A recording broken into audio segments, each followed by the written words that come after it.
All right. All right, thanks everyone for coming to our first of the new year, Science on Tap Minocqua. My name is Susan Knight. I'm at the University of Wisconsin Trout Lake Station. And thanks so much to our co-sponsors of Science on Tap. The Minocqua Public Library, the Wisconsin, the Lakeland chapter of the Lakeland Actor chapter of the Wisconsin Alumni Association, UW-Trout Lake Station, and UW-Kent Station, and of course our hosts, the Minocqua Brewing. So thanks to all the partners that helped to put our Science on Tap together.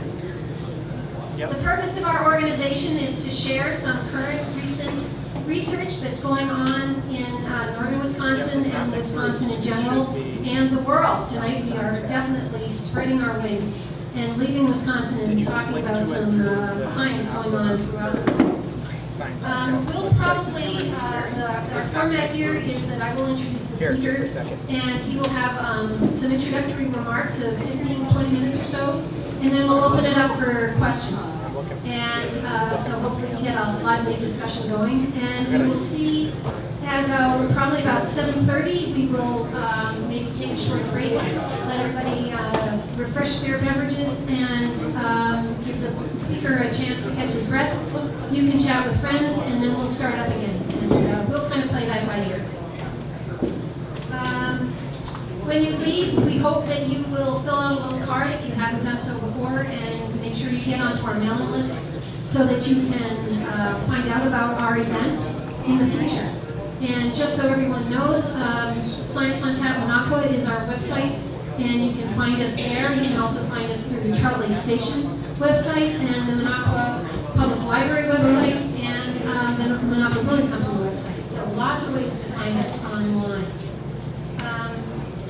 Our next event is going to be on October 2nd, and we're going to have Paul Robbins of the Nelson Institute at the UW-Madison campus, and he's going to be talking about working landscapes, working people, conservation, and communities in a global perspective. So that should be a great topic. That's next month, and we'll have some advertising before that. Tonight, though, I would like to welcome Volker Radeloff, who's going to talk about adventures in science. And he's from Madison. He's going to be talking about from Madison to Moscow. And Volker is a professor at UW-Madison in forestry and wildlife ecology. And he's from Germany, but he sought out the world for traveling and for education. He traveled extensively in his teens and his early 20s, including hitchhiking from Toronto to Alaska. He told me that he got a ticket to Toronto, but then he had to do the hard work of making it all the way up to Alaska. Traveling by train from Moscow to Kyrgyzstan, which he knew when he was going to arrive, 11:30, he said, right? But they didn't tell him which day. 4 days later, he shows up. He arrives at Kyrgyzstan. Another interesting trip he made was, Volker told me that in 1991, remember those heady times, right when the Soviet Union was collapsing, he and a group of friends made a trip, almost a pilgrimage, where they hiked for 3 months, covering 600 miles, going from the Polish border to Moscow. It was a peace march. They were following the routes of their grandfathers, who during World War II had before, remember he's from Germany, the German army attacked the Soviet Union during World War II. During that hike, he witnessed firsthand how dramatically the country was changing in a very short time. After an undergrad degree in Germany, Volker made a stop in Scotland where he got his master's degree, and then continued on with his education in Madison, where he studied the Pine Barrens, not far from here, over in the Shawangunk in northwest Wisconsin. Throughout his studies, he focused on geography and satellite image analysis. And as a new professor at UW-Madison, he had a chance to work on conservation projects in Eastern Europe. He connected his geography and satellite research to conservation, realizing how much the collapse of socialism in Eastern Europe had changed the landscapes, causing widespread abandonment of lands, and he wondered how that affected wildlife in the region. He's continued to study Eastern Europe and Russia, where rapidly changing socio-economic conditions resulted in both major threats and major opportunities for conservation. Okay, our trivia contest continues. All right, so when he was a little younger and a little less experienced, Volker and a long-ago girlfriend went canoeing down the Kickapoo River, which you probably all know is in the Mississippi. After a stint at the stern, Volker decided he should let his girlfriend be at the helm for a little while, being the modern fellow that he was. To accomplish this, how did they do it? Did they A, pull over to shore and swap seats? B, did they do the under-over thing, where somebody goes over and the other one goes under in the middle of the boat? No. Or did they simply turn around in their seats and turn the canoe in a different direction? Yes, that is what they chose to do. All right, so they were too experienced. Of course, they were now facing the wrong way, and instead of actually switching positions. So now Volker recounted, well, he had no leg room whatsoever because he had been sitting in the stern. He turned around and tried to fit his legs into that little tiny space. Well, that doesn't work too well. So, and things felt very unstable, he said, but he was unwilling to say anything because he didn't want to be the guy always telling the girl what to do. So he thought he'd better keep his mouth shut. And as you can probably guess, he was considerably heavier than his girlfriend, and now the canoe was extremely front heavy, and he had a ridiculous trim. And the bottom line was that it was impossible to keep the boat on course, and they tried. And they went from bank to bank to bank, and they ran rapids backwards, and he managed to get through the whole thing. He never tipped over, and since then he's had a little time to learn how to correctly sit in a canoe. And luckily there were no cell phones or YouTubes around at that time, so he was able to escape with only memories. So please welcome Volker Radeloff.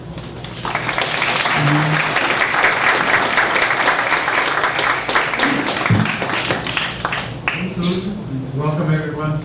Such a nice day out on the lake. I'm delighted to see people came, so thanks. We all are shaped by our history, and Susan mentioned already some of it.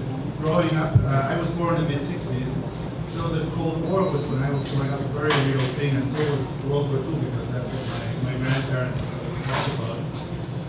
Many of you grew up in the same time, so some did not, but Germany was right at the border. So I remember one time, and that was in the 80s, we were out with a group of high school friends or so, and had a picnic, and all of a sudden we hit this huge war. And we are convinced this is it. Now the war is starting, the rockets are flying and all that. So great fear. Everyone starts hugging each other, saying things that you only say in the last minutes of your life and all that. Tears.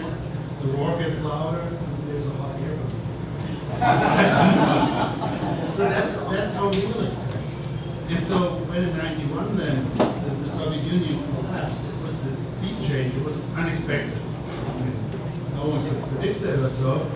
And it was a strange coincidence that we had planned this trip to hike from Poland to Moscow many years before. It took a while to get visa and all that because it's the 50th anniversary of Germany's attack on Russia. But that is then also the same year when Gorbachev changes Russia and the Soviet Union in very short succession. So we were right there. There was a time, you may remember, when Gorbachev was from some of the old guards. They kidnapped him and wanted to bring socialism back. So he was stolen for a few days, and we would call the embassy every day and say, well, should we leave the country? The German embassy. And they said, call again tomorrow, seems fine. There are tanks rolling in Moscow, and Yeltsin is stopping them. So that was this dramatic phase. I was a student at that time. I didn't think about that would be one of the major things that I studied. As Susan mentioned, I then went on to Scotland and so forth. I studied how to use satellite images to see how landscapes change, how areas are deforested, how land use changes. But then realized what happened in Russia was not just this brief period in '91 where the politics changed. I'm sure they changed quickly, but it also resulted in really big changes in the way Russian land is being used. And Russia's GDP within 1 year was cut in half. because all of a sudden they were exposed to world markets, they could not compete with that. Subsidies were no longer there. So a third of all Russian agriculture is abandoned. This is a large area. Russia used to be a breadbasket. Nowadays, some parts of Russia actually produce lots more wheat than it used to, because yields are so much higher, but large areas were abandoned. Forests are coming back there. So it's a very different story from the deforestation of the tropics that we usually hear. So that is a big area that I've studied for many years, and the changes in Russia are close to my heart, because on one hand, for conservation, there are real opportunities there. And some species like bears have made great comebacks. There are brown bears now in places where they hadn't been seen for 100 years, because a quarter of all Russian villages have been abandoned. There's no one living there anymore. So there's much less conflict between people and bears. But the flip side is the life expectancy for Russian males within the first decade after 91, the life expectancy went down by 10 years. So for a man, that meant every year cost you 2, essentially. Just because the healthcare system completely collapsed in many rural areas. People lost the sense and purpose in their life, suicides, alcoholism, all that went through the roof too. So pretty rapid changes. And to get a sense of how massive these changes were on the land, in 1986, Chernobyl exploded, the nuclear reactor, the biggest accident of any nuclear reactor today. Widespread pollution, and the Russians established a zone of 30 miles around the reactor where everybody had to leave. Everyone was evacuated, and we take the satellite images from before and after, we can see how much of the farm fields have been abandoned because no one is there anymore. Now, when we look at the area beyond Chernobyl, beyond this 30-mile zone, after 91, the same thing happens, just because the economy changed so rapidly. So the same rates of abandonment that we see for nuclear disaster right next to the reactor happened over really large landscapes in Russia, which, from a scientific perspective, is exciting because we can see how things are coming back for the people living there. It's of course really tough. So Russia has been a place where I've worked for quite a few years. Russia, being the largest country, is highly varied. One place I visited 4 years ago, this is where the southern part of Russia, close to the Caucasus Mountains. It's called Kalmykia. It's a steppe region, very grass, no trees inside. I'm in a forestry department, but they still let me study that. And it's a fascinating little area because when Genghis Khan and the Mongolian tribes came 1,000 years ago or so, some of them settled there. It's a Buddhist enclave in parts of what is European Russia. But what happened in Soviet times was that there was a lot of sheep grazing. And the socialist government was convinced that it can do things better than other governments, and the number of sheep were really high. And it led to widespread degradation of the land, overgrazing, sand dunes, and so on. So after 91, the number of sheep declined by 90%. What happened exactly, the world's largest barbecue, no one knows. But the numbers went way down because the subsidies were not there. The whole structures that were built around Soviet-style agriculture had disappeared. Fascinating changes then, where all of a sudden the vegetation there, these steeper grasses, prairie grasses essentially, are coming back. And it's an area where there's an endangered species called the Saiga antelope, so people who are working on conservation were really excited. Now we don't have the sand dunes anymore from overgrazing, all this is coming back. Well, 5-6 years later, the grass is still high, you get a dry summer and fires. Partly because of lightning, partly because of poaching. The horns of Saiga antelope bring $120 on the Chinese medicine markets. Well, that's at that time an annual salary. So you can't blame someone who's lost their income, their ability to sustain a family, to say, well, we're all the Saiga, shoot some of them. Much easier to see them though if you burn off the grass. So now in a dry year or so, a quarter of this Republic of Kalmykia, which is roughly a state in the US, a quarter burns. That changes the vegetation. Part of it are these grasses, part of it is sagebrush, Artemisia shrubs. That's what the Saiga antelope eat in the winter. But sage doesn't take fire very well. It doesn't recover from fire. So with these widespread fires now, all of a sudden the antelopes have lost their winter forage. And so their numbers have, from somewhere in the 700,000 to 800,000 in the 70s, plummeted to less than 15,000. because of poaching, because of changes in the land and the habitat. So this bizarre cascading effect where you have a change in the government in Moscow, and what it results is less grazing, which is presumably good, then the vegetation coming back, the fires coming into it, and that affecting the habitat. One of my PhD students was from the area, and he did field work there, and also just that side of it. So this is like Oklahoma or so in summer. So he would spend times collecting vegetation data, and I didn't quite realize what he was doing. He was Russian, and that's important just for the ability to work with people there. So in one of the protected areas, the staff would drive him to a certain place, drop him off, come 6 days later. Well, temperatures are 110, 120 degrees. Your water is 110, 120 degrees. Where do you sleep in the evening? There's no shade. You don't want to be in a tent because that's even hotter, but you want to be out of the sun at some point too or so. So it was 2 years later that I visited him and realized what a deal he had gone through. And I think when you work with Russian scientists and their dedication and their toughness is really impressive. These big changes, though, another place I've been to is China. And China obviously has gone also through some pretty rapid changes and abandoned communism and socialism pretty well, but done it in a very different fashion than Russia. And the place we work there is Yunnan, which is on the Tibetan plateau, kind of on the corner of it or so, where the Chinese government has decided that's going to be the Switzerland of China. For tourists, we want to keep it nice and pretty or so, glorious mountains, very steep gorges, very high biodiversity, beautiful forests, but under Mao, most of these forests have been cut. And in China, the government had no history of protection and conservation, but the local people did. And in Tibetan culture, they have sacred areas, which can be mountaintops, can be a spring or so, but in many cases it's also certain parts of forest. And every village has their own little sacred forest. These are the only old-growth forests, the only big trees still around in these sacred forests. And I was really struck by that, where in Germany here we trust so much on government regulations in terms of setting things aside. So there, the religious beliefs are actually much stronger. And through the whole Cultural Revolution or so, despite very widespread deforestation, these sacred forests stayed intact. So we studied those to look at the bird populations especially. And one interesting little story was we had a guide, and my PhD student and I were walking up in the mountains, and he realized, oh, we're interested in birds or so. And when we're not looking, he takes out a sling and just shoots it. So if you want to see birds, here it is.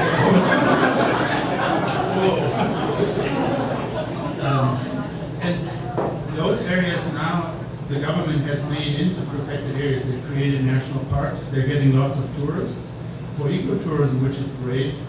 One picture that really struck me was a little chipmunk just off a boardwalk or so, and there were 22 Chinese tourists standing next to it, trying to feed it, trying to take a picture. Just so amazed to see it, showing the affinity for wild places is there, but also, well, be hard pressed to get so excited about a chipmunk here, so, how little there is in many places in China. Speaking of protected areas, though, going back to Russia, Russia had a very different history of conservation, and it started already under the Tsar, so in the early 1900s. But then Lenin, among his many different interests, so one was that he was very interested in ecology. And so the Soviet government in the 1920s said we need to have national parks, protected areas that are representative. So each of the different ecoregions, forests, steppe, and so forth, we want to have a big protected area, big enough that we can have fire and all these natural processes.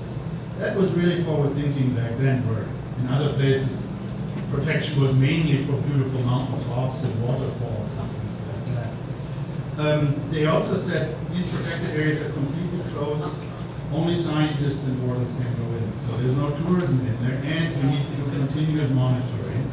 So the scientists published every year a book about each of these protected areas. There are 107 of them in Russia now, describing events, what data they had collected, and so forth. So these are just wonderful records of long-term changes climate change is very rapid in parts of Russia. We have records dating back to the 1930s or so of vegetation and so forth. It's like, and 2 summers ago, I was in the Caucasus Mountains, so the area in European Russia close to Georgia, gorgeous mountains, like the Rockies or so. And there's one of these protected areas, it's called Kavkazский Zapovednik. It's kind of the Yellowstone of Russia. It doesn't have the geysers and hot springs or so, but it's the oldest protected area there. There's a European bison. That's the one place where there are wild herds in Russia. There are only 3,500 of European bisons in the world, and those are some of the largest herds. The Tsar used to hunt there, so it has this prestigious background too. And so we went there because we were interested to see in all this chaos out in the 1990s in Russia, how well these protected areas hold up. And I think for me it really hit home how important it is when we study foreign places to actually go there. So they said, well, great you're visiting. We got a letter from the Minister of the Environment that we're allowed to go in and all that, but you really should have a guide, a guard along. And we said, oh, we don't need this. We have some Russian students. They had been there before. They can go. No. We're Western visitors. We want to make sure you're safe. Safe? So the guide is a Kalashnikov, a semi-automatic weapon. So, okay. So then we're told, oh, it's not really dangerous. There are just 3 types of poaching. The first are just villagers from the surrounding areas who are so dirt poor, they go in because that's where they can find meat. But that's easy because they only go a day's walk into the park. And it's a big area, so if you stay away from the border, that's not too bad. The other is this park is right at the crest of the Caucasus Mountains. On the southern side is Georgia. Well, in Georgia, if you have a wedding celebration, you need the horn of an ibex to drink red wine out of. Now, what is better, Georgians don't like Russians very much, than to have the horn of an ibex from a premier Russian protected area. So those are the Georgian poachers. And then the third element is that right now, August, September or so, the director of the park says to all the scientists, all the wardens, 3 weeks, just stay out. And at that point, helicopters come in and Putin's cronies come and just hunt. They shoot from helicopters. And so that is now, for some of these species, the major source of mortality in the park. It's the reality. The equivalent would be Obama saying, Yellowstone in September, that's really mine. I need some big rabbits. So that is Russia. And it's this weird combination where on one end, they have these really large areas just set aside for science and all that. No tourism, very well within the Russian system protected, but then there are these fine points of poaching, which you would of course never read in any international report, but everyone there says, well, the helicopters go in and out like school buses in the mountains. So as we were there, the other story was this guard who was wonderful and really helpful and told us a lot about the place. One day he went out and went fishing with a pole and started catching lots of little trout about this size, and 2 or 3 dozens of them. We grill them over the fire in the evening, tasted wonderful. And then a few days later we come out again and we meet with some of the local scientists and we tell them the story. And they say, "You see a picture? Well, that was a state endangered species." So, but because these areas are so remote, they actually allow the wardens or so for their own sustenance or so to hunt and fish as necessary to just be able to be there. So, but yeah, that was my first time to eat an endangered species. So that was a little bit of the background, the overview that I wanted to give. I wonder if questions you may have, what other things I can talk more about.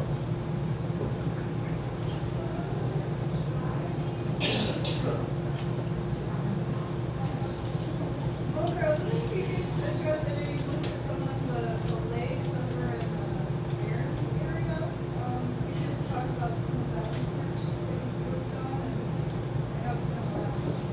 Yeah, happy to. Yeah, that gets me back to my PhD research. So, where I worked in Washburn, Douglas County, and so forth, this very sandy area of the state, where before European settlement there were large fires. The large fires created large openings, and for some species like sharp-tailed grouse, that's really good habitat. So, what we looked at was partly the records of the original land surveyors to get a better sense of what that area, what it looked like exactly. The state has some great natural areas, creeks, meadows, the Minocqua barrens, and so forth, where they prescribe burning. But there's always been a little bit this tension where the wildlifers say, well, this was all open, we should burn it all, and the foresters said it was all jack pine and should all be. So that's where I think science can be helpful, just to establish kind of a baseline, to then have a discussion in the public arena, so what we want an area to look at. So when we worked in that area, this issue of these large openings became a key one. And you can also get large openings quite nicely from large clear cuts. And what happened in the early 90s was that there were big outbreaks of jack pine budworm, and because of that, there was salvage cutting of the jack pine to get the logs while they're still wet and can still use for pulp, and also to keep the fire risk low. And on these large open clear cuts, the sharp-tailed grouse population responded really nicely in that. And so one idea was that where in many places we probably wouldn't want to see large clear cuts, in the pine barrens there's no erosion, it's flat and it's all sandy. And that may actually be at the landscape level a good way to manage that area. And with the lakes, we then did some follow-up studies, because what the original land survey records give us is a good snapshot for 1850, but it's hard to say how representative that was. And in the lakes, we have the charcoal records to look at fire over time in different parts of the pine barrens. That's becoming now also quite interesting as climate is changing also, to see how fires in oak and different plant species have changed in the pine barrens over time. Are you familiar with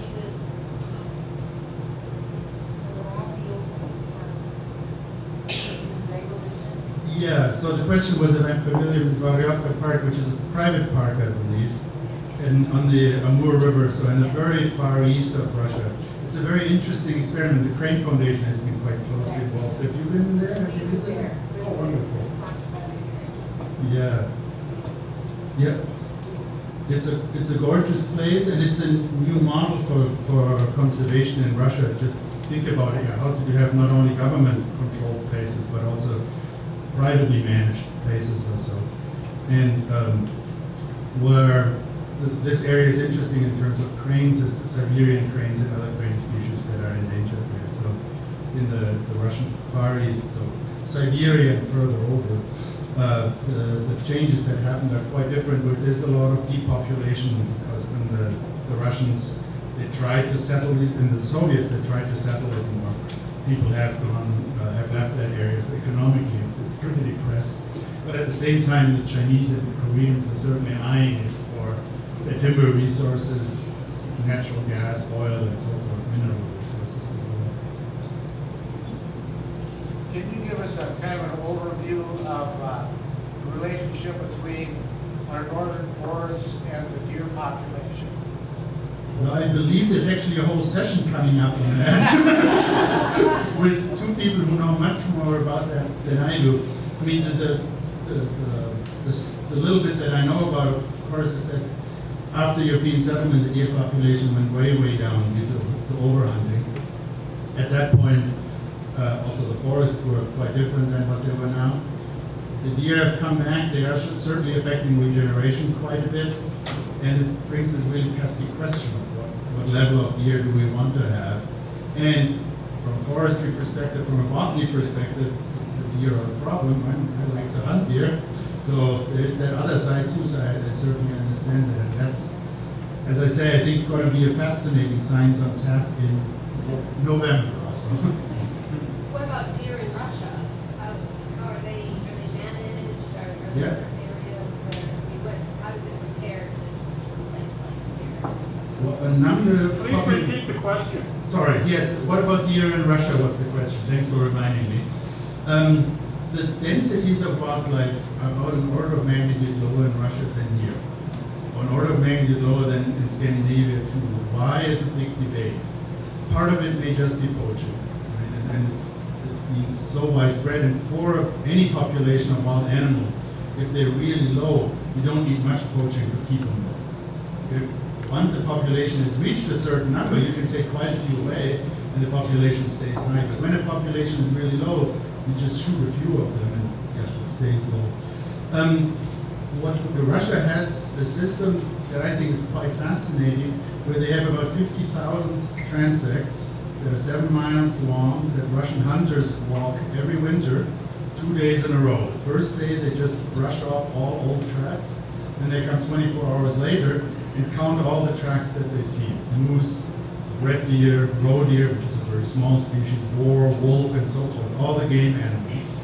And they do that, they have to do that in every single county of Russia, otherwise they don't get on hunting court. So there's a strong incentive to make sure you get these numbers. So what we have for Russia, the survey started in the late 60s and is still running. The number of routes that were run in the early 90s was lower, but still in the 20,000s of routes. So there's no comparable monitoring system in any other country on the planet. So we have good understanding of how population number changed. Moose was the most extreme. After 91, the numbers dropped 57%. So more than half, almost 2/3 of all moose just gone. Moose is a great animal to poach. One shot and you get a lot of meat. Moose populations have not come back. What have come back are bear populations. Bear numbers are now higher than they were under the Soviet times.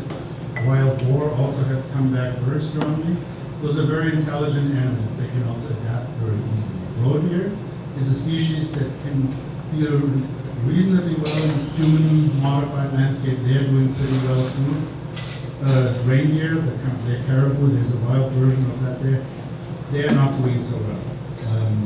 Again, poaching is a big issue. And poaching in Russia has different, I mentioned these tiger antelopes in Minocqua earlier. So there was, partly it's just local to poaching, but with the medicinal markets in China and these horns being attractive, there's also organized crime getting into this hunting with helicopters and submachine guns. So you have big herds and they just mow them down. And so then the numbers became so low that that was no longer profitable.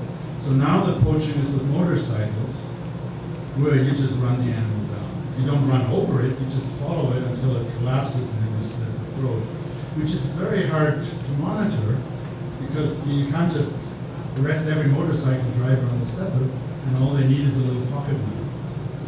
And then there's an animal laying somewhere in tall grasses. So with bear, the issue there was for the medicinal market is the gallbladder that was taken out, that was given high prices. Bear paws as well, but for them, bringing them to China fresh takes too long. So that issue has subsided somewhat. But so your question about wildlife populations is what we see generally, that in the 90s, when the political situation was very unstable, the numbers dropped very rapidly. And for many species, a third to half or so was lost.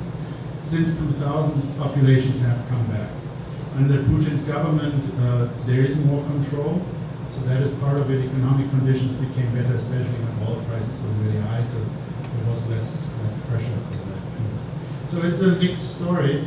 The habitat definitely has become better for many species because so much of the farm fields are now birch forests taller than I am. So, and I have a wildlife colleague from Lithuania where the wolf population has grown very rapidly, and I know that's an issue familiar here too.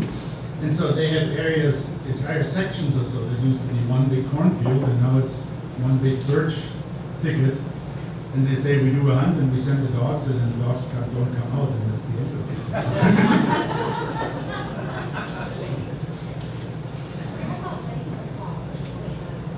Sorry? Lake Baikal is another big area. It's the largest freshwater body on the planet. It is a gorgeous place, first of all. I visited there in the early 90s. There are not too many environmental concerns. There's a paper factory on the southern shore, and that has reopened, so that is unfortunate, but it is a large body of water. There was also plans for an oil pipeline on the northern end, but Putin had a dramatic TV appearance and just drew a new line, and now the oil pipeline is far away, which is good news.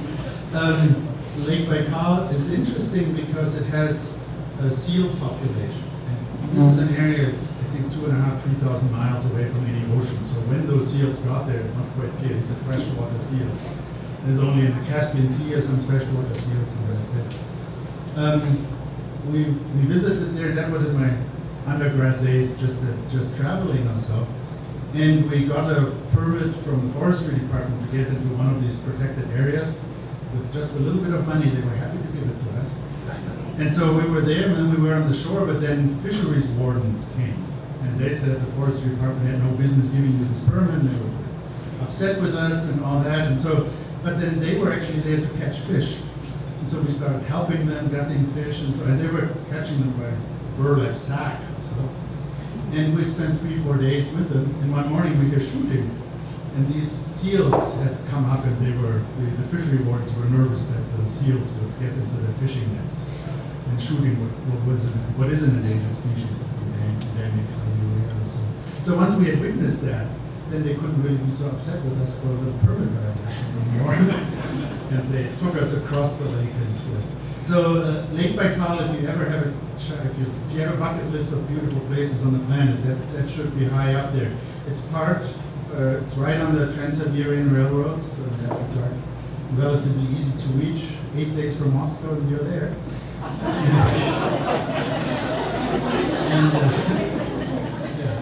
And it's a glorious place. Are there places to stay? Yeah, no, there are places, and there's tourism there. They have hydroplane boats that go up, and so you can get organized travels there. There is in Russia now there is a small part of the population that is very rich, and they like tourism too. And Baikal is a sacred place in the heart of many Russians, so that's definitely one they want to see. So yes, I think you would find places to stay. Volker, you may know we're streaming this video, this presentation live on the net. We have one person from Washington, D.C. that is watching it. We have a number of people at the library. And somebody has asked the question about government hunting. Is it becoming a fading approach to animal management? Or do you think it's thought about even here in Wisconsin? So government hunting is an animal control? Yes, it's part of animal management. I don't know enough about the situation in Wisconsin. Again, I think the November speakers would be much better equipped. In Russia, there's certainly quite a bit of wolf control. The numbers of wolves in Russia are much higher. And while in North America there are no records of attacks of wolves on people, in Russia certainly there are. So that control was strong in the 80s, and I mentioned earlier that lots of wildlife populations went down. The only exception to that rule was wolves, where in the 90s there were no more bounty payments, and government control poisoning mainly had stopped us. So wolf populations, as I mentioned in Lithuania, but also in large parts of Russia, increased quite a bit or so. I think in the US we are blessed to have a very strong hunting culture, and so that makes it possible to use volunteers, so to speak, or people who pay license fees to manage wildlife populations. Not that that's always an easy task, but at least there are lots of them out there. In countries like Russia or China too, there are certainly lots of people hunting. It's just that it's very much in a semi-legal way. They may have a permit for one moose, but why not use that permit a few times? And things like that. So that makes the comparison hard with the Russian situation quite different. Can you talk a little bit more about the research that you accumulate, your data that you're collecting with this satellite data? Sure. So the question was kind of, what do I actually do? In addition to just going there and travel. So my specialty is to take satellite photos and take them over some that were taken in the 80s and the 90s, 2000 and now, and look how landscapes have changed.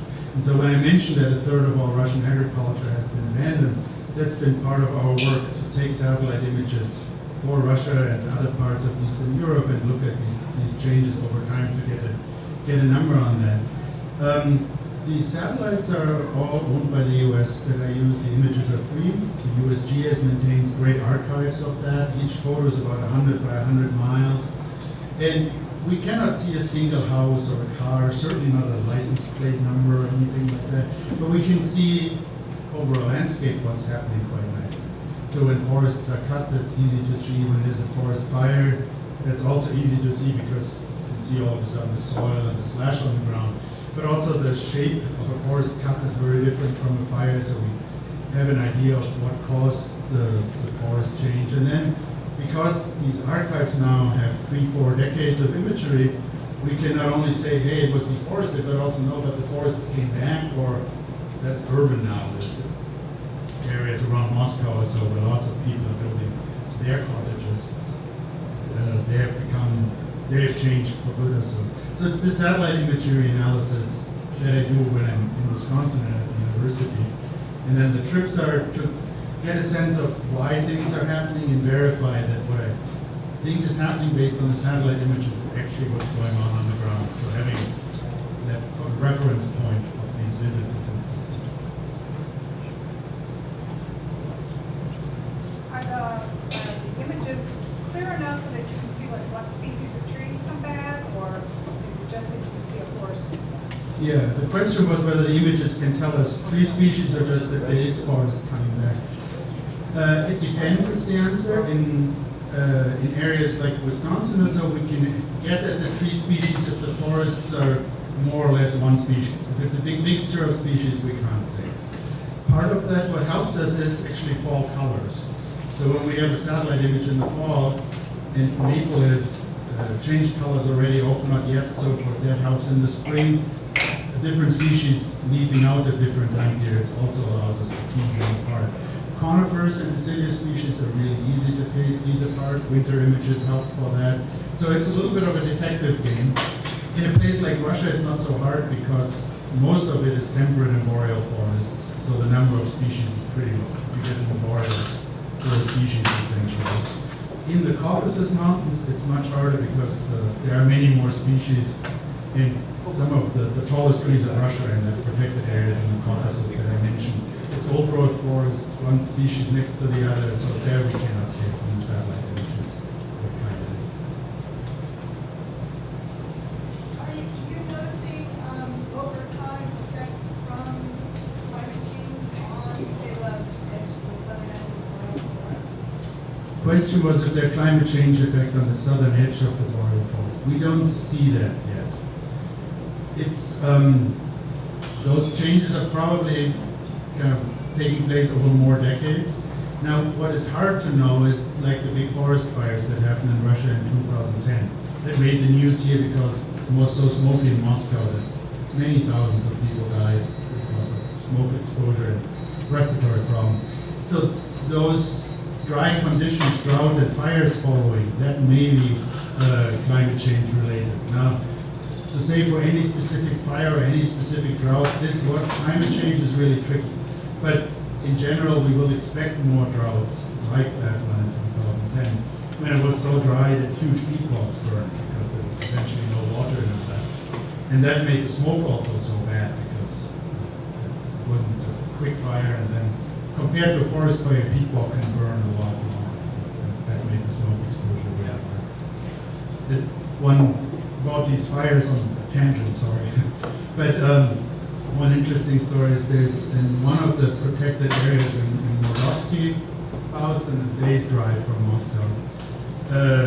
Part of it is a nuclear research facility, like Oak Ridge or so. And so there's this big protected area, lots of old forest, but there's a square in it that is this secret facility.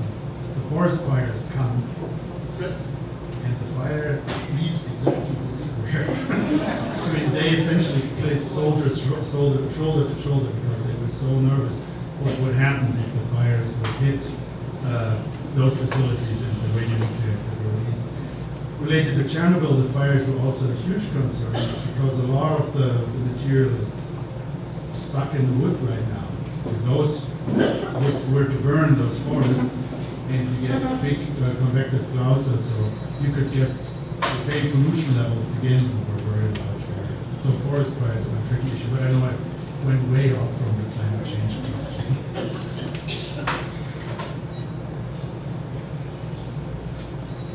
So what is the current status of the area around Chernobyl? So the question was, what is the current status of the area around Chernobyl? It is still an area that no one is allowed to settle in, so this 30-mile radius. Some old people have returned to it. Illegally, they just want to die where they grew up. So Chernobyl itself was 4 reactors. One of the reactors is encased in cement. The other 3 are running, operating, producing electricity. So the wildlife has come back very nicely. That means also that there's quite a bit of poaching. So I've heard people jokingly say, if you go to Kiev, the capital of Ukraine, don't order any wild game in the restaurants or something, because it's sold on the markets or so. But so that area itself is pretty much unchanged. It is possible now, on your trip to Baikal, you can also visit Chernobyl. So there are tourist trips, photographers love it, because you have these bizarre images of playgrounds or so that are with huge trees growing out of the soccer field or so. There's birch trees that are as tall as this room growing on it. So there was a town, the town of Pripyat, which was built to staff the power plant, and that town had to be evacuated too in the aftermath of the explosion. There is some mutation. There's a famous study on barn swallows who are nesting right on the reactor site, and how much mutations have happened, but otherwise there's not much evidence of great changes in the wild populations there. There are plans now to bring back some horses. So in Europe, there was a wild horse species, the tarpan, which went extinct in the 1500s, and people have kind of rebred them. It's not truly a wild animal, but it looks like it. And so folks have argued now we should just set them out there to see what they do to a forest as an experiment. So that may be the future of the Chernobyl area. Within the Russian landscape, I don't know if you can generalize, what percentages are governmentally owned forest land and private or the industrial? Can you generalize there just to give a perspective? Yeah, so the question was of the forest land, what's private, what's government? It's really easy, it's all government. And there are leases, and the length of these leases, it used to be just 10-year leases. Now some of the leases have become longer, so those are logging leases. But I mean, the Russian government has managed to get take oil fields away from big Western companies or so. So how stable anything is hard to say. And for forest industries in Russia, in the 90s, a lot of Western companies were excited about the wealth of the timber resource there. The investment that's necessary to get the timber out is pretty high. And with the current government situation and uncertainty whether investment by Western companies would be honored in the long run, so very few companies have been willing to do that. There's some Austrian companies that built private factories and so there's some going on. In the area called Karelia, which is right next to Finland, the Finns are getting quite a bit of timber and just bringing it straight over the border. But Russia itself has not seen huge increase in logging because so much of the regulatory framework is so uncertain. Where we have seen illegal logging is more in the Carpathians. That's a mountain range in Eastern Europe, and Poland, Romania, and Ukraine, and especially in Ukraine. In the early 90s, there was quite a bit of illegal logging. So, the forests are still all publicly owned, but the foresters did what they called sanitary cuts. So they said, well, we just had to cut these trees because the insects were coming. So we just preempted them. Or you get a 5-acre permit for a cut, and somehow that cut ended up being 50 acres. so this gray zone or so is important. The one area in Eastern Europe where there's quite a bit of private forest land is Romania. And in Romania, Slovakia to Poland, a lot of the land was privately owned, the forests too. Before World War II, then under the socialist government it was collectivized or communal ownership, and now it's restituted to prior owners. What we saw in Romania really getting back, and we thought in the 90s we would see an increase in logging. Nothing happened. Wow, I mean, these people are dirt poor. It's not that hard to get logs from Romania to Austria or Germany, or so there's certainly markets there. There was not much logging. And then it all started after 2000. And that really made us, we see it in the satellite images, we start scratching our heads, and what happened was it took them that long to just get the cadastral systems into place. So people knew I own 20 acres of forest, but not exactly where. Because there were no good land surveys, there were no good maps. Once they had that in place, then we saw quite a bit of logging of the private land. But in Russia, private land ownership is something the Russian government is very leery of. You can have small garden plots or so, but even large agricultural fields or so, because of the history of the feudal system and land being owned by a very small elite, that's not something Russia wants to go after. See how foresters will manage those forests, you take real planning that goes on. The question was, who's managing this land? Do they have foresters? Is there planning? Yes, they do. And it's modeled quite a bit on the German forestry system in terms of the inventory methods or so. The forest, the main planning in Soviet times was in Moscow, in the central government. After 91, it was put all the way down to the counties. It said, hey, it should be localized, and there are cooperatives, they call them or so, but essentially forest industries or so at the size roughly of a county. And they have foresters, they have logging machines and all that. So that led in some places to legal logging, and many places just to not much happening anymore. So then they said, oh, this isn't working so well, so we push it back to the regional governments, the states. Then they brought it back to Moscow, and then they brought it back to the states. So this is 4 major changes in the forestry law in 13 years. So there is planning, but they're really trying to figure out how to do that in this completely new environment. I don't know how many of you have read the Solzhenitsyn Archipelago Gulag, so the story about the prison camps and all that. It has a great forestry story in it too. And it goes to these strange incentives in the Soviet system where they had trains going from Siberia, Baikal or so to European Russia, Moscow, full of wood. And for the train system, the metric of success was how much stuff have you transported. So unloading the stuff takes time, and then you have empty train cars. So it's much better to drive that wood to Moscow or whatever, and then take the same train and just go straight back to Siberia with the same wood, and drive straight back to Moscow with the same wood, than just to take new wood all the time. Because in terms of their metric was for the train system, how much have you transported? If you do this, you've transported more. You're with me on that. So when you think about forestry and things like that, it's not that the people are stupid. I mean, when you hear that, you think like, are they idiots? No, they're not. They're doing exactly what they were, kind of where their incentives were set up. The story, when I was walking in 91, we were in Belarus, so it's this country between Poland and Russia. And we were sitting on the side of a field. It was flax, it's called in German. It's a fiber you make linen out of. And so they were harvesting. So they had a harvester and a truck was in it. So the stuff was falling in the truck. Okay, and then the truck was full, truck drives away, harvester keeps going. Whoa, that's strange. So we were having lunch. 20 minutes later, truck comes back, drives next to it. The harvester just never stops. Okay, so the truck is filled again. Truck goes away, everything falls on the ground again. And we had Russians people from Belarus, from Minsk, who were with us. And I think when going to these places, it's really helpful to have folks from the country to understand what's going on, because it's so easy to just say, you're stupid. And they said, no, this makes perfect sense. So at the end of the day, the guy running the harvester, he is going to be asked, how many acres did you cut? If he stops because there's just not enough trucks, well, he hasn't cut very much, he was lazy. For the truck driver, well, he drove all day, not much else he can do anyway. So everybody did exactly what they were told to do.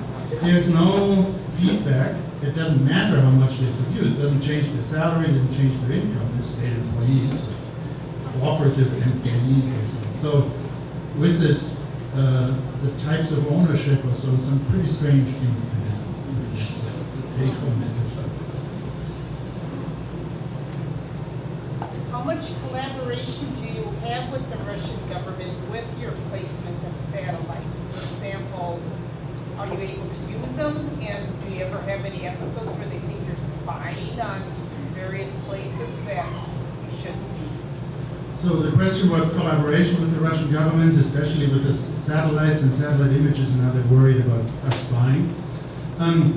The Russians had a satellite called SPIN, S-P-I-N, so that became actually available on the commercial market, and Microsoft bought most of the imagery in the 90s, which tells you again how kind of the strange things that happen when a country changes so rapidly from socialism to a market economy. On the satellite images that we are using are coarse enough that people are not too worried about. So we haven't had any direct problems or visits by the KGB or anything like that. One of my students in Belarus, a Russian student, he was working right in the border area to Latvia, and the border police was kind of curious what he was doing. He spent a day talking with them. So that was it there. We don't work with the Russian government on the satellite imagery itself. So there's another satellite called Resource that Russia maintains, but the images are not of the same quality as the ones that we can get for free here anyway. We collaborate quite closely with Russian scientists and with people in the Ministry of the Environment, but not so much on the satellite side. The images, anyone can download them, so a lot of Russians haven't too or so the same images that we are using, because they are also quite interested to see what's happening. And one beautiful thing is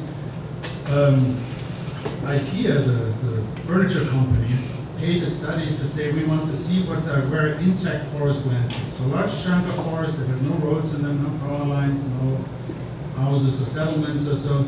And as a company, we are committed to not get any timber from those areas. But we need to have a map of those. IKEA is getting some of its timber from Russia. Okay, so they paid a small NGO, environmental organization in Moscow, to make this map, and it was part of a global effort, and to map the boreal forest. They looked for these large chunks in Canada and so forth. Tom Steele was some of the years. Canada was part of it too. And in the Russians then went for it by getting a lot of really committed undergrad students who said, yes, we want to be part of this, volunteers. They took the images, they printed them out, they drew them by hand, they call it digitizing on the computer screen. They got all of Russia done. The Canadians were still figuring out the automated way of analyzing satellite images. So in some ways, the Russian, because the technology is not always as sophisticated, it can actually get stuff done faster. They did Canada afterwards. So. Can you talk about once you may know this data, who's the person who collaborates or who takes the natural historian or the scientist, or who uses your data next after you made all this, after how many years? Yeah, so the question was, okay, so who's taking this data? I mean, some of it is just scientific work, so we publish it in papers, other scientists read it. People look at carbon content of all these forests coming back and thinking about how that is affecting the carbon balance and things like that. We work with specific protected areas. This place Kafkaski, some of the scientists or so we provide the information where there's deforestation in the surrounding areas to them. They are considering right now to reintroduce these European bisons in other parts of the Caucasus. And there are two questions to this. One is part of the Caucasus had a civil war and are still not very stable, so you don't want to introduce a species that is essentially a big chunk of beef running around, because they're just going to be shot. But the other question is, where's good habitat? And so that's where NGOs, the World Wildlife Fund and so forth, use our data to make those decisions. In our work in the US, we work quite a bit with the Forest Service and with the US Fish and Wildlife Service. And one thing I've studied quite a bit here is people building homes in the woods, which are beautiful places to live, so I fully understand why. But for the Forest Service, where half of the budget of the Forest Service is now firefighting, all those homes in the woods are a big headache. because that's where a lot of the fires start. And when a fire happens, then it's a lot harder to fight the fire if you have to deal with evacuation and the protection of structures first. So there we made, with the satellite images and computer maps, assessments for the whole US of where that is. And then the federal agencies use our maps to decide how to allocate funds for fuel treatments and things like that. Tim? Volker, given what you've known about the landscape management in Russia, are you hopeful going forward for the next several decades of what Russia will look like 30 or 40 years from now? And could you also comment to that same question about China? So the question was, am I hopeful what Russia and China will look like 30, 40 years from now?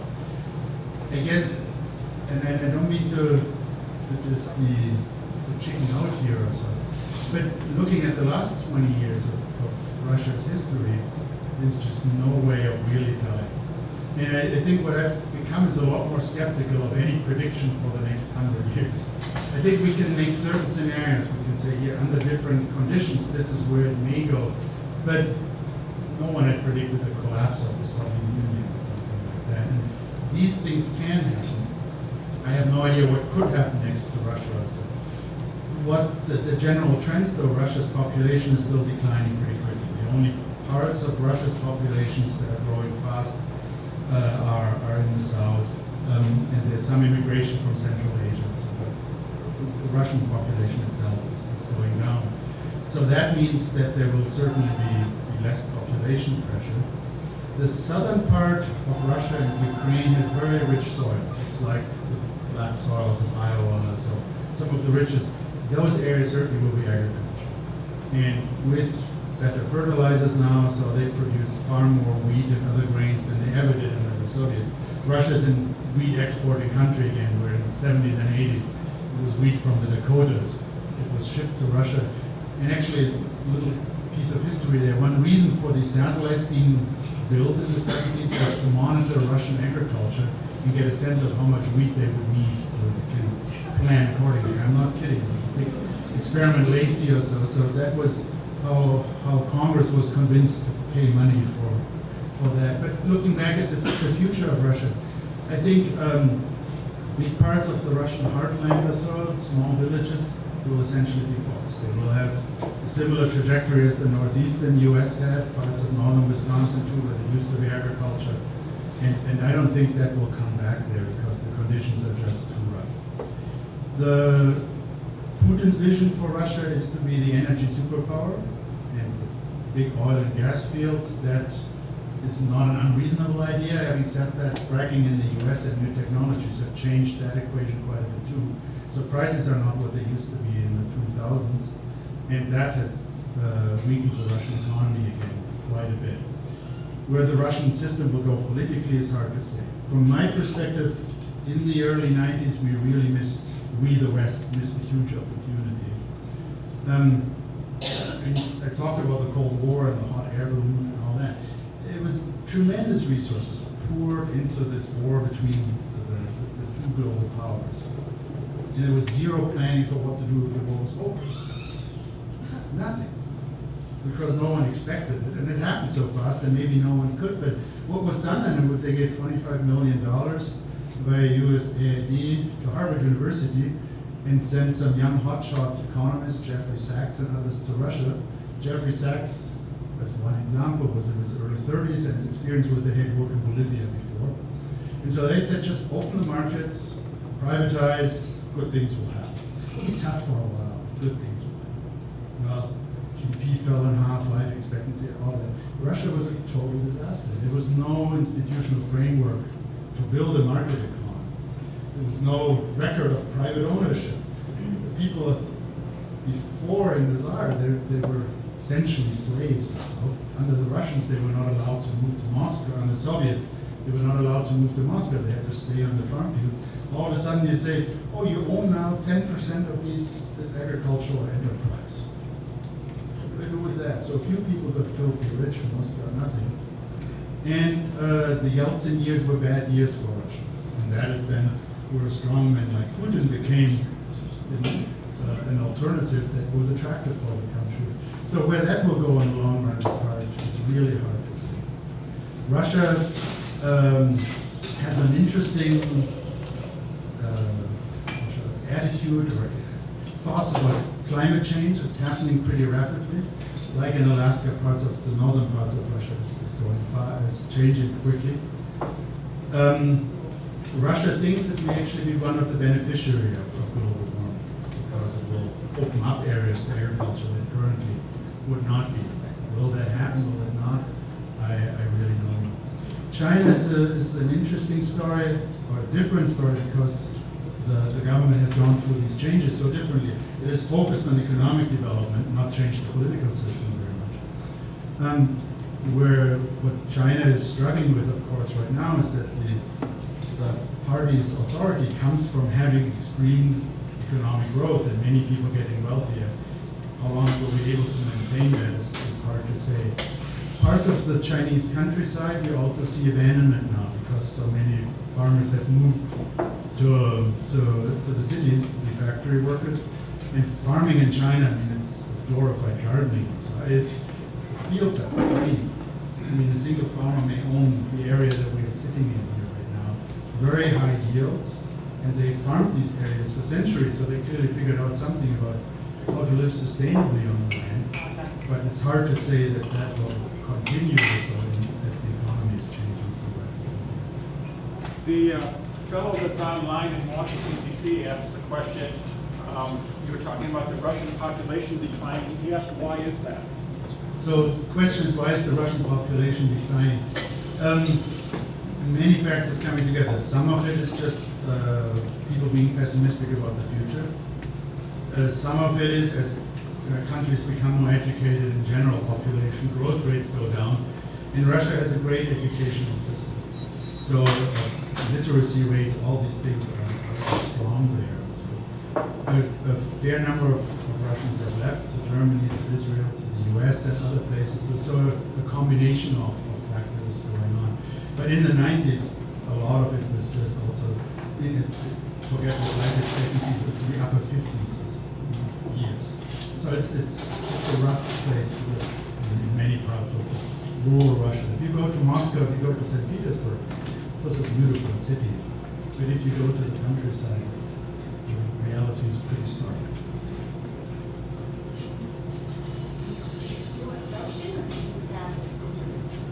I do not. The question was if I speak fluent Russian. I do not.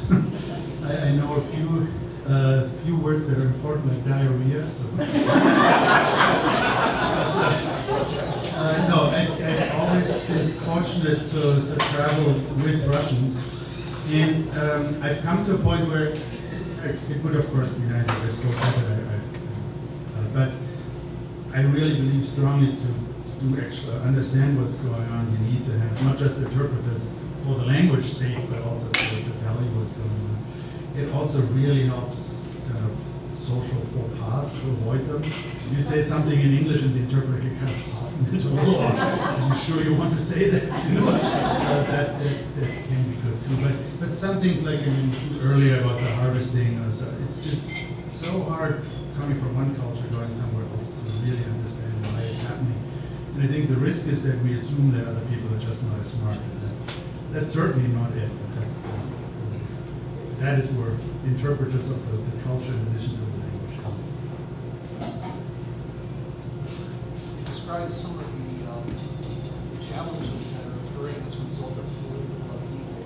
Are there some opportunities that arise when we have such dramatic political change? Yeah, so the question was the challenges, but other opportunities too. There certainly are. And if you talk to Russians, they don't want to go back to the Soviet system. I mean, the freedom that they have is something they cherish. In terms of opportunities, this rewilding of large areas is, I think, also a real opportunity because it means land use pressure isn't as high, so we can think about different ways of doing conservation, of deciding what landscapes should look like, which in places where, like Argentina right now with the soybean explosion and so the economy is so strong for agricultural production that thinking about conservation is extremely challenging. So, no, I think there are lots of opportunities. And personally, when looking at how the world is changing, it's easy to go into doomsday things and just talk about all the bad things happening. And what fascinates me about Russia is that it is a different story, that it's not just a story of deforestation and population increase and all that. And that brings opportunities and challenges. I mean, the bears are a great example. Compared to what we have in the US, Russia has orders of magnitude around bears in places that are quite densely settled in provinces. So we really figured some things out.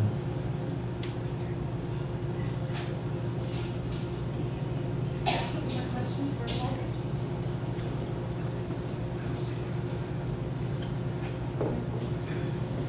Okay, thank you very much, Volker.